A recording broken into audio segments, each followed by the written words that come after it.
It always starts with a trailer. A little 90-second clip meant to spark hype, buzz, and excitement. But this time, Meghan Markle didn't just spark a conversation. She ignited a global firestorm, all because of 3 seconds of footage that nobody was ready for. It wasn't the plot. It wasn't the cinematography. It wasn't even Meghan's dramatic monologue about reinventing the narrative. Nope. The entire world fixated on one thing: Prince Harry's hairline. And not just any hairline. A hairline that, to put it gently, the internet immediately declared missing in action. Within an hour, hashtag Where is Harry's hair trended globally. Memes appeared, reproduced, and practically formed their own governments. Someone even started a GoFundMe titled Bring Back the Prince's Crown. And while the online world was cackling with popcorn in hand, Harry was reportedly fuming. The story of how this one shot turned into a full-blown crisis inside Montecito is one you won't want to miss. Before we dive into the shouting matches, the hat mandate, and the palace's hilarious reaction, it would mean the world to us here at the Ruby Report if you would hit that subscribe button and turn on notifications. You won't want to miss a single detail of this comedy of errors. According to palace insiders, Harry had no idea his hairline was the visual centerpiece of Meghan's new trailer. He thought it would be about healing, about growth, about building a new way forward. Instead, the opening shot, the money shot, was a slow-motion, cinematic, Ultra HD zoom-in of the back of his head. A bald spot so well lit you could map constellations on it. The internet named it the Montecito Eclipse. When Harry saw the clip, sources say he yelled, "Why would you put that in?" But Meghan didn't just approve the shot. She fought for it. "It's real," she reportedly insisted. "It's authentic." People love vulnerability. Harry did not feel vulnerable. He felt exposed, ambushed, and scalped without consent. Inside Montecito, the house went from calm to chaos in under 60 seconds. Harry stormed from room to room demanding answers. But what made it worse was Meghan's response. Not apologetic, just calm, soothing, PR voice calm. "Harry, darling, the hairline is part of the journey." That phrase alone reportedly sent him over the edge. He allegedly replied, "My hairline doesn't need a journey." He grabbed his phone and texted his old friends. One reportedly replied, "Bro, what did you think marriage to a producer meant?" But the meltdown didn't stop there. Moments later, the trailer leaked. Not officially, but a rough cut that included an additional shot. A drone shot of the top of Harry's head from above, aerial view like the Grand Canyon. Fans lost their minds. Inside the mansion, Harry was pacing, muttering, and chain-sipping chamomile tea like it was whiskey. Meghan was on 3 calls at once: the editor, the executive producer, the crisis PR consultant. Every few seconds, she'd say phrases like, "Lean into the conversation." Laughter trends. Harry did not want a trend. But the moment he truly snapped was when Netflix called to congratulate them. They said the trailer was performance gold, specifically the hairline shot. Harry just stared at Meghan. "Why did you do this?" he whispered. And here's the twist. Meghan didn't defend the shot for artistic reasons. She reportedly said, "Harry, it tested incredibly well." The bald spot had focus group power. Hollywood executives loved it. The staff? They were trying so hard not to react that several of them reportedly fled to the pantry to hide their laughter. But outside, the chaos was real. Within hours, late-night hosts were making jokes. A barber in London went viral offering the Sussex Special, a full shave, no questions asked. An AI artist released a Harry with a full mane fantasy rendering that gained 1 million likes.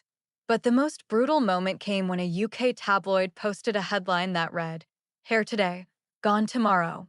Why did Meghan include it? Harry allegedly threw his phone onto the couch. Of all the things they could attack, it's this.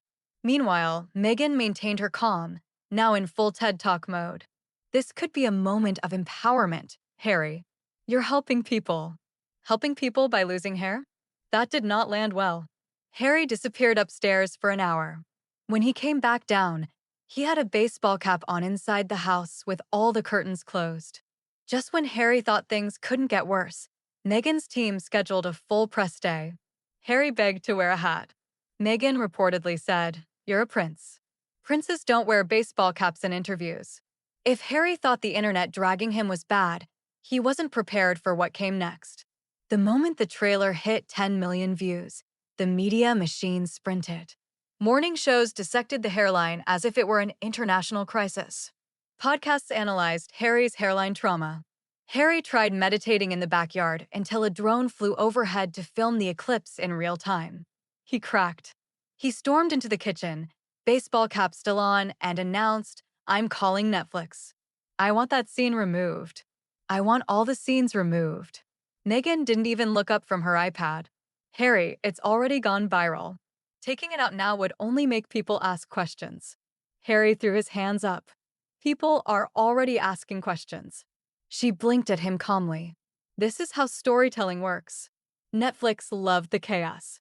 They saw engagement numbers climbing like a rocket. Someone in marketing even suggested turning the hairline into a visual motif. Harry nearly passed out. But the most brutal blow came when the show's new promotional poster leaked. There was Meghan, glowing, centered, flawless. And behind her, slightly out of focus, Harry, hatless, head exposed, backlit in a way that felt intentional. Twitter lost it. "Whoever lit this shot needs an Oscar," one user wrote. "The shadow on his scalp is working harder than the entire production crew." Harry saw the poster and muttered, "They're trolling me. My own team is trolling me." And he wasn't entirely wrong. The editor confessed, "We didn't mean to highlight it. The lighting just picked up the texture." The texture. While Harry reeled, Meghan was moving like a general planning a campaign. 3 calls an hour. Her PR chief drafting statements. Her lawyer warning her husband's distress could become a legal liability. Now that got her attention. Meanwhile, at the palace, they were watching with binoculars and popcorn. A quiet memo circulated. "Do not comment. Observe only. This will burn itself out." But King Charles allegedly couldn't help himself. An insider claimed he walked into a meeting, sat down, cleared his throat, and said, "Good Lord, could they not have airbrushed him just a bit?" But the real shock came when a royal dermatologist appeared on a morning show to offer expert commentary. He did not hold back. "This appears to be unfavorable lighting." Harry watched the clip with his jaw hanging open. "They're doing analysis now," he whispered. But Meghan saw an opportunity. She called a meeting and announced, "We're not fighting the narrative. We're using it. We lean in. We humanize you. We turn this into a conversation about men's insecurities." Harry choked on his tea. "I'm not insecure." Then Meghan brought out the final blow. "A brand wants to partner with you." Harry blinked. "Partner on what?" She smiled like a chess player who just put a queen into checkmate. "A men's hair wellness campaign." Harry put his hands on his head, hat and all, and groaned so deeply it echoed off the Montecito walls. But the madness wasn't over. Because that same night, the palace made its move. Not a statement, not a press release. A call. And the message was simple. Tell him to keep the hat on. Apparently, the palace was terrified Harry's hairline drama would overshadow the king's upcoming charity event. Harry stared at Meghan after the call, stunned. "They're telling me to cover it up." Meghan sighed. "See? Even they think it's an issue. This is why we need to control the narrative." Harry dropped onto the couch, defeated. He whispered, "I just wanted the documentary to be about healing." Meghan patted his knee gently. "It is, Harry." He glanced at her. "Then why is my hair the main character?" She smiled sympathetically, but there was strategy in her eyes. "Because right now, the world is watching. And for Meghan, that is the only thing that matters."